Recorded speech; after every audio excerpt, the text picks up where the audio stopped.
You and I are called to remember what God has done, to pass on to our children the great things he has done. My prayer is that in this time right now, an unprecedented time in American history, when Americans are confined to their homes and families are in close proximity to one another. And I know that can generate all sorts of issues. You know, one of the things a lot of parents are learning is maybe it wasn't my kid's teacher's fault after all, but during these times, I believe what God is doing is he is drawing the hearts of parents back to their children. And you will remember from the scripture that that is the way God brings awakening. Because as he draws the hearts of parents back to their children, he also, to quote the prophet Malachi, draws the hearts of people back to the wisdom of the righteous. And to quote Luke's words describing John the Baptist, drawing people back to the Lord their God. We need to pass on to our children the mighty things that God has done. And I will just say to you, there has never been a better time for you and me to talk to our families about the living God and to remember what he has done, to share these awesome stories, to look once again at the scriptures. This is a time for awakening. This is a time for renewal.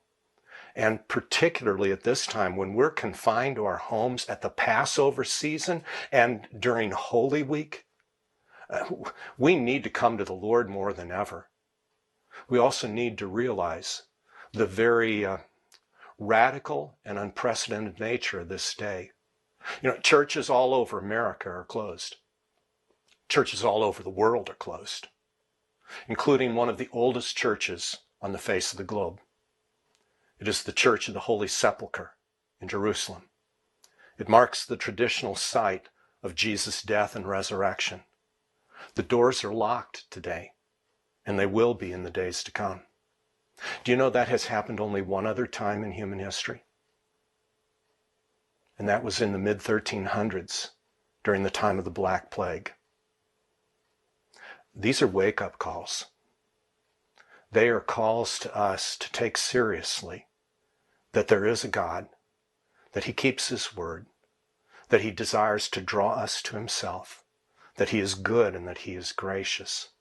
And even in the midst, in a sinful world, even in the midst of uncertainty, disease, death, fear, disruption, God can be counted on. And frankly, right now, he's the only one who can truly be counted on. And so we, like the Israelites of old, are called to remember these things, to take them to heart, to pass them on to our children. And that is the clear testimony of this book. But it's also the clear testimony of this whole book, turning the hearts of all of us back to the Lord our God.